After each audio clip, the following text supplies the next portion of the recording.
Assalamualaikum warahmatullahi wabarakatuh. Nama saya Supwan Sultan Al-Alif, NPM 22010047 Ilmu Hukum. Saya mahasiswa semester 2 di Sekolah Tinggi Ilmu Hukum Pertiba Pangkal Pinang. Istilah konstitusi. Konstitusi, constitutio, atau jus atau ius berarti hukum atau prinsip. Di Inggris disebut constitution. Di Belanda, constitutie dan grondwet. Di Jerman, Verfassung dan Grundgesetz.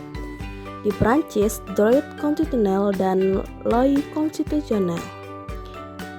Sedangkan di Indonesia, konstitusi sering dikenal dengan Undang-Undang Dasar. Pengertian konstitusi. Pengertian konstitusi di zaman Yunani kuno masih bersifat material, artinya belum diinformalkan sebagaimana konstitusi zaman sekarang ini. Aristoteles misalnya membedakan antara konstitusi dengan hukum biasa berdasarkan adanya pengertian kata politia dan nomoi. Politia dapat diartikan sebagai konstitusi, sedangkan nomoi diartikan sebagai undang-undang biasa. Harahman dalam bukunya Political Science and Government mengartikan konstitusi sebagai a body of fundamental rules, written or unwritten, which determine the organization or structure of the government, distributes power and determine the relation among the organs of the government. Hans Kelsen dalam bukunya General Theory of Law and State yang telah dialihbahasakan oleh Dr. Andes Sumar di Indonesia mengatakan konstitusi adalah dasar dari tata hukum nasional. Kelsen membedakan konsep konstitusi menurut tinjauan teori hukum dan teori politik. Tujuan konstitusi: 1. Untuk membatasi tindakan sewenang-wenang pemerintah. 2. Menjamin hak-hak rakyat yang diperintah dan menetapkan pelaksanaan kekuasaan yang berdaulat menurut C.F. Strong. 3. Konstitusi sebagai hukum tertinggi dalam negara.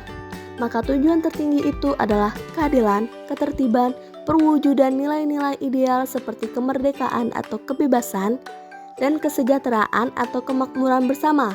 Profesor Dr. Jimli As-Siddiqi. Klasifikasi konstitusi. Nah, klasifikasi konstitusi itu ada dua, yaitu klasifikasi tertulis dan klasifikasi tidak tertulis. Konstitusi tertulis adalah konstitusi dalam bentuk suatu dokumen hukum tertulis yang memiliki kedudukan hukum khusus dalam penyelenggaraan negara. Sedangkan konstitusi tidak tertulis adalah konstitusi yang tidak memiliki bentuk hukum khusus atau harus tertulis, melainkan tumbuh berdasarkan praktik dan kebiasaan ketatanegaraan.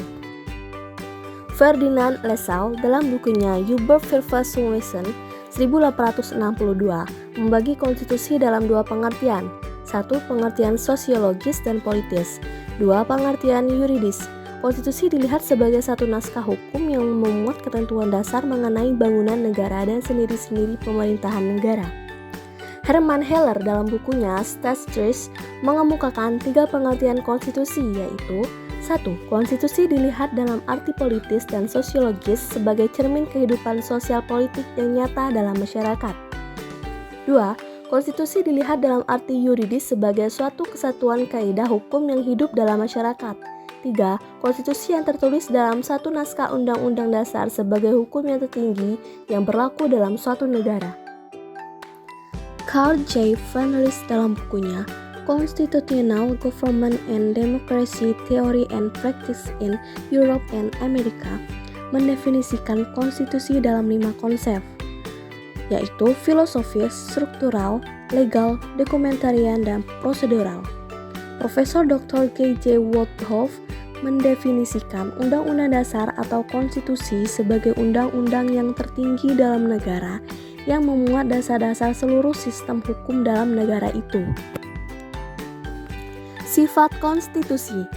Tolak ukur untuk menentukan suatu konstitusi bersifat fleksibel atau rigid adalah apakah perubahan terhadap suatu konstitusi memerlukan prosedur istimewa, sulit atau tidak. Jika perubahan konstitusi tidak memerlukan prosedur istimewa, maka konstitusi itu fleksibel. Jika memerlukan prosedur istimewa, maka konstitusi itu bersifat rigid. Konstitusi Kerajaan Inggris dinyatakan fleksibel, demikian pula konstitusi Kerajaan Italia, karena tidak ada prosedur khusus yang ditetapkan dalam perubahan konstitusi. Konstitusi Prancis bersifat kaku karena mewajibkan adanya prosedur khusus untuk mengubah Undang-Undang Dasar.